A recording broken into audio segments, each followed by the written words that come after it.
So Cody Rhodes is officially in WWE. We know Roman Reigns is the unified Universal Champion. Should Cody Rhodes be the one to dethrone Roman Reigns? A lot of people say so. Ralph, do you agree with many people saying that Cody Rhodes should dethrone Roman Reigns? Yes, I absolutely do think Cody Rhodes should be the one to beat Roman Reigns for a couple of reasons. One, when you look at the fact that Roman's probably going to be defending his title on both Raw and SmackDown, you look at the people who he's already beaten. Right now, it looks like we're going to get Shinsuke Nakamura and Roman Reigns. Does anybody realistically think Shinsuke Nakamura is going to be the guy to beat Roman? I certainly don't. Do you think that? I don't know. I don't. No.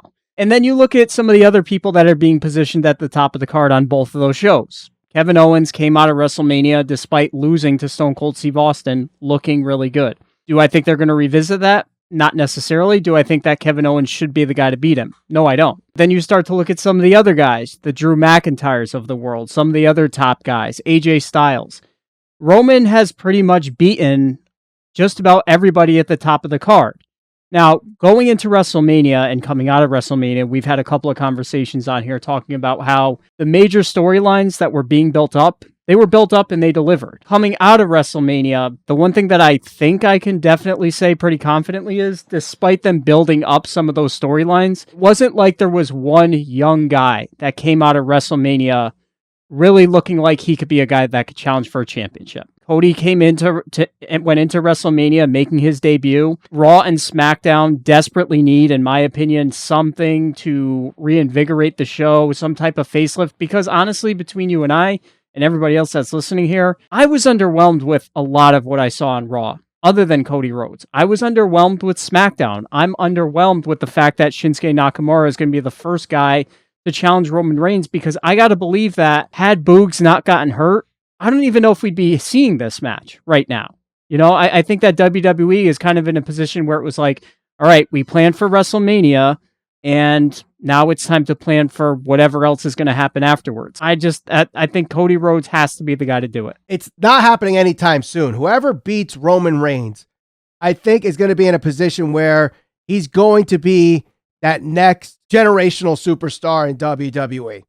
Do I think Cody is that? I don't think he's that. So I don't think he should be the one. But I do think that someone should be a champion first that Cody dethrones afterwards. Now, we have WrestleMania that pretty much will be set in stone as 2 nights now after a very successful WrestleMania 38. If the rumor is that we're getting Rock and Roman, does that match necessarily need the WWE Unified Universal Championship or whatever it's going to be? Not necessarily, because we've had it before where we had Rock and Cena that did not go for the title, and it's still main event at a WrestleMania. Now that there's 2 nights, you could have one night main event with the championship match, and the second night be Roman versus Rock. So what you do, I think, while I kind of am contradicting myself with this, Seth Rollins should be the guy to dethrone Roman Reigns. Okay.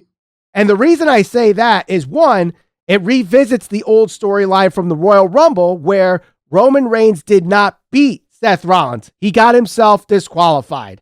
And the only person to really get into Roman Reigns' head since he's come back is Seth Rollins. Yeah. Now, he lost to Cody. You have Cody Rhodes versus Seth Rollins, main event, WrestleMania 39, night 1. Let Rock and Roman main event night 2. And you have that story revisited for both Roman and Seth and Cody. As much as I like it, I'm going to try to put my WWE booking hat on here, and I'm going to guess that they are going to want that championship title included in Roman versus The Rock, which in your perspective or in the storyline you just pitched, it is not involved in it, correct? Correct. Okay. So yes, they can absolutely go and do The Rock versus Roman Reigns. Doesn't need the title, no. But if looking at what we saw for WrestleMania this past year, having Brock and Roman, which again, did that necessarily need both titles? Not really, but did they put both titles on both of them going into it to unify them? Yes, they did. I think that Vince McMahon certainly is going to want Roman versus Rock with the championship because it just adds that much more prestige and meaning to the match. Seth Rollins, other than Cody Rhodes, is one guy that I can see that can challenge or maybe should challenge Roman and dethrone him at some point. There's other people that are certainly capable of it, but then you really start recycling old storylines or revisiting storylines and feuds and all of that type of stuff. And that's the one thing that's a little troubling in all of this is if there's one critique, they struggle sometimes to, I wouldn't say build new stars, but fast track a new star. Now, I'm going to make a comparison here. I'm not the biggest fan of Wheeler Yuta. You know this. We've had many conversations about this, both on the show and off. I did watch his match, and I certainly came out of that match on Rampage thinking to myself, okay, well, at least he seems more important, and he's certainly been elevated over the course of the past 3 weeks.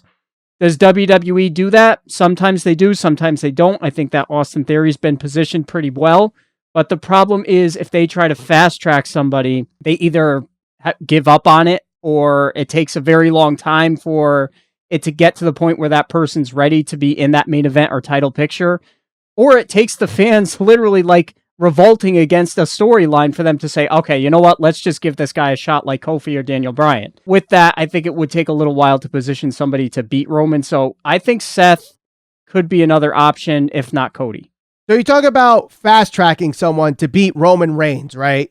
Cody can't be that person that they fast-track, but I don't see it. I see, honestly, whoever, beats Roman Reigns isn't going to do it till after next year's WrestleMania. Do we get that match between Cody Rhodes and Roman Reigns at that point? And if we do, we know Cody's going to lose. Now, that doesn't mean we can't revisit it either, because, as I said, you revisit Seth and you can revisit Kevin Owens, as you kind of implied as well. It's not the kill, it's the thrill of the chase. We need Cody to chase this title, similar to what we saw with Johnny Gargano chasing that NXT title, similar to what we saw with Tommy Dreamer chasing the ECW World Championship. There's not really a true chaser in today's professional wrestling. Hangman Page was, but he's got the title now. So who's that next big chaser? Cody Rhodes could do that, but will Roman have the title by the time he gets that next opportunity? At least with Seth, you have that revisiting storyline, and you can have that match revisited after you get past Rock versus Roman. Yeah, no, I agree that the chase for a lot of people is always a good story. Like, especially with Roman, you look at him, he's obviously a good champion, like somebody who can carry the championship and have people chase him. I think Bianca Belair was somebody that was a good storyline for her to chase the title with Becky. And Cody, I mean, he already kind of touched on it. He has a mission that he was never able to accomplish his first run in WWE. Now he's there to win that championship. That is his mission statement. That's what he wants to do. Having that story already kind of set up and in place, we know that's what he's going to be going after. So having maybe that kind of spread out, maybe over the course of a year, that wouldn't be a bad thing. This comes down to, do you trust WWE to do it right? Can they do it right? I mean, yeah, look at this past WrestleMania. They certainly did a lot right, but there's so many examples where you can see that they've either dropped the ball or fumbled it or just didn't do it the way that it should have been done so many times, and that's the risk you run. Right now, Cody's hot.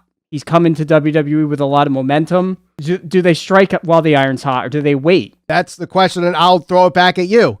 If you're going to have Cody dethrone Roman, when do you do it? If The Rock is not, if that match with Roman is just a rumor and it's not going to happen, I think Cody should beat him, let's say SummerSlam. That gives you enough time to build him up and all that type of stuff, the feud, everything else, kind of pivot away from this whole thing with Nakamura, because again, I just don't see him being a realistic guy to beat him. If the match is going to be happening with Rock, I don't see Vince McMahon having him meaning Roman, not carry the title into that match. So maybe post WrestleMania next year for Cody. If it were up to me, I'd do it probably at SummerSlam. Do you have Cody and Roman cross paths at all between now and when you have Cody dethroning Roman Reigns? I would tease it, but I don't think him and Roman should have any physical interaction until the match itself. We're not going to have any physical interaction between the two, maybe a tease, but at the same time, Roman is going to carry it throughout WrestleMania. That's what you're proposing. If the Rock match is happening, yes. So if the Rock match is happening and it happens, he beats the Rock. Literally, Roman has done everything he possibly can do at this point. There's nothing left for him to do. Is Cody that first feud afterwards, or does Seth Rollins come in and be like, listen, you said you've done everything, but you've yet to beat me. I won by disqualification. I got into your head. You can't beat me. And then that first pay-per-view is when Seth Rollins beats Roman Reigns, And like I said, you have the story already in place with Seth Rollins and Cody Rhodes. Let that be the culmination of their story. Come full circle. It starts and ends with Seth Rollins and Cody Rhodes. Like I said, Seth is a guy that I think could realistically, other than Cody, be a guy that can beat Roman. Other than that, I mean, Can you do Kevin Owens? Yes, of course you can. Kevin Owens is great. He could have a great match and carry a feud with anybody. Can it be Edge? Yeah, it can. But we've already seen that. If one thing is for certain today in pro wrestling, like the fan base, very cynical, very picky. As soon as they start revisiting feuds and those types of things, unless it really makes sense to do it, they'll automatically say, we've seen this before. And maybe even rightfully so. Well, here's the other thing. You talk about fan bases. Obviously, there is a polarization, a tribalism between WWE fans and AEW fans. Not saying all fans, but there's definitely those tribalistic fans where WWE could do no wrong or AEW could do no wrong. The two flag bearers at one time that were spitting crap at each other was Seth Rollins spitting crap at AEW, and he kind of still was doing it recently, and Cody Rhodes threw jabs at WWE. Wouldn't that be like this generation's Hogan Flair? Now, granted, they're not at the megastar level that Hulk Hogan and Ric Flair were, but considering the back and forth war per se, this is that Flair Hogan that we never got, that Undertaker Sting that we never got.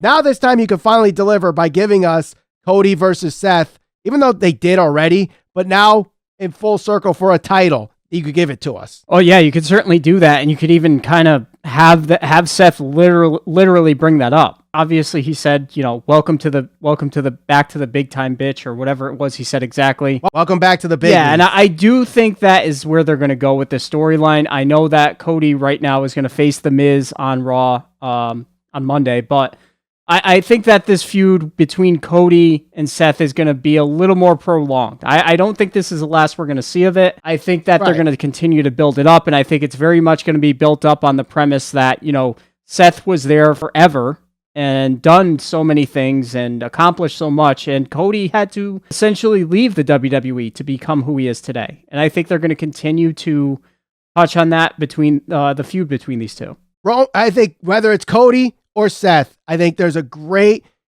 argument for both of them. And I think our comment section is going to really give us great arguments as to whether it should be Cody, whether it should be Seth, or maybe some other guys, Drew McIntyre, Big E, whoever that may be. Let us know in the comments below.